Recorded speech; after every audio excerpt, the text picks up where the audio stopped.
இளையாங்கனி பங்கு என்று சொன்னாலே 3 காரியங்கள் எல்லாருடைய மனதில் இருக்கும். முதலாவதாக இளையாங்கனி பங்கினுடைய மலைக்கோவில். இந்த மலைக்கோவில் இறை மக்களுடைய 100 ஆண்டு கால பாரம்பரியமான ஒரு பக்தி நிறைந்த ஒரு இடம். முதலாக மக்களாகவே ஒரு சிறிய ஒரு குடிசையில் அவர்கள் மாதாவினுடைய சுரூபம் வைத்து தங்களுடைய வணக்கத்தை தெரிவித்து ஒரு ஜெபம் செய்கிற இடமாக வைத்திருந்தார்கள். அதற்கு பிறகு அருட்தந்தை பிளமன்ராஜ் அவர்கள் தான் முதலாக அங்கு மாதாவிற்கு ஒரு மலைக்கோவில் கட்டினார்கள். அதற்கு பிறகு வந்த அருட்தந்தையர்கள் எல்லாருமே நிறைய வளர்ச்சி பணிகளை செய்திருக்கிறார்கள்.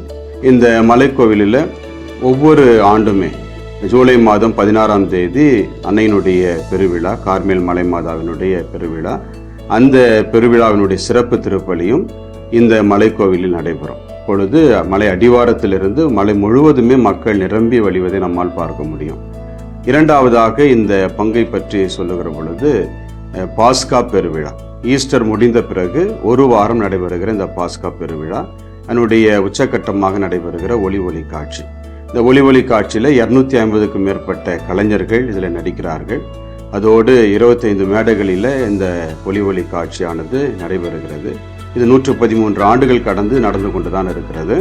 இதற்கு நிறைய வரவேற்பு இருக்கிறது. குறிப்பாக பிற மத சகோதர சகோதரிகள் நிறைய பேர் இந்த ஒளி காட்சியில் அவர்கள் நடிப்பதோடு மட்டுமல்ல பங்கேற்கவும் செய்கிறார்கள். நீங்கள் மலை மேலிருந்து பார்த்தால் கீழே இருக்கிற அந்த விளையாட்டு திடல் முழுவதுமே மக்கள் நிரம்பி வழிவதை பார்க்க முடியும். அவ்வளவு கூட்டம், ஆயிரக்கணக்கானோர் இந்த நிகழ்ச்சி பார்ப்பதற்கு வருகிறார். அடுத்ததாக இருக்கிறது கடந்த ஆண்டு நாங்கள் உருவாக்கி இருக்கிற சகடை தேர்.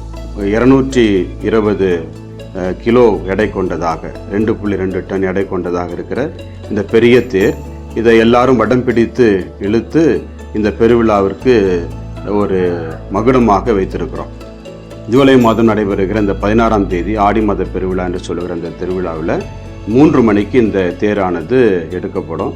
ஒரு 4 மணி நேரம் ஆலயத்தை சுற்றி இந்த தேர் பவனி நடைபெறும். இதற்கு ஆயிரக்கணக்கான மக்கள் கூடுவது மிகப்பெரிய ஒரு வியப்பாகவும் ஆச்சரியமாகவும் இருக்கும். ஸோ இந்த 3மே இந்த பங்கினுடைய மிகப்பெரிய ஒரு பெருமை.